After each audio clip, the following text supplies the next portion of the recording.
Bonjour, je m'appelle Jill, puis je suis ici avec mon mari Hugo et nos enfants Cédric, Damien et Olivia. Puis ici, nous avons la trousse Les émotions et moi.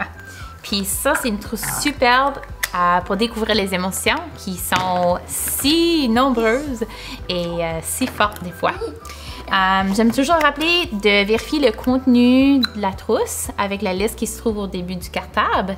Puis nous autres, on aime sortir une ou deux choses à la fois pour bien en prendre soin, puis pour avoir le temps de les découvrir en détail.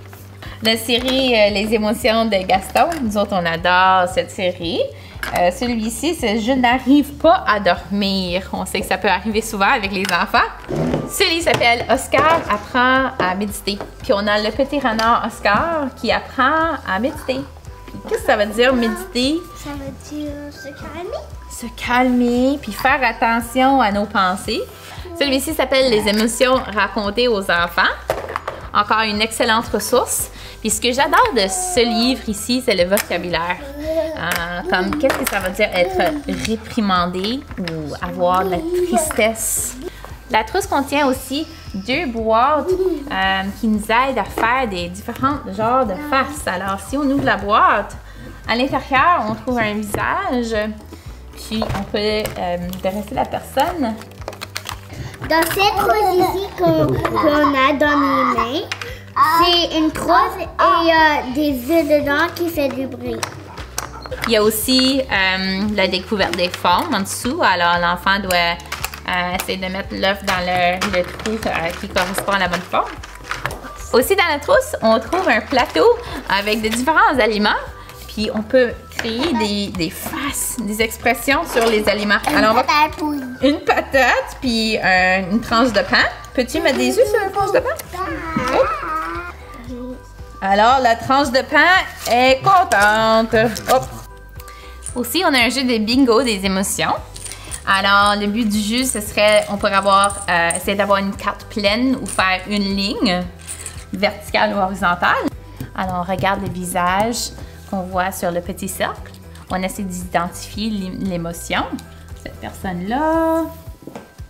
Une autre activité qu'on trouve dans la trousse, c'est un aimant qu'on peut mettre sur le frigidaire. Puis, on peut faire le bilan à chaque matin ou à chaque soirée.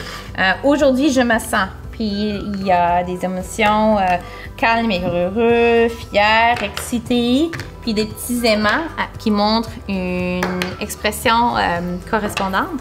Également, dans la trousse, on a un jeu de mémoire, un jeu d'association qui nous aide à nommer les émotions. Un jeu de société qui s'appelle Le monstre des couleurs. Un monstre! Dans le cartable, on a aussi des petites cartes pour nous aider avec le vocabulaire qui revient souvent en ce qui concerne les émotions. Alors, le cartable qui vient avec cette trousse est vraiment énorme puis bien rempli de diverses activités pour faire découvrir les émotions. Il y a aussi plein d'activités reproductibles qu'on peut photocopier et garder et utiliser dans la maison. Il y a aussi plein d'activités supplémentaires qu'on peut utiliser avec du matériel qu'on trouve à l'intérieur de la maison. Cette trousse est fantastique pour vraiment passer à travers toutes les émotions et apprendre à les connaître, les découvrir, même les ressentir. Des activités normales ou des situations qui se produisent en famille, que ce soit la chicane ou de rire ensemble, on peut vraiment tout vivre avec cette trousse.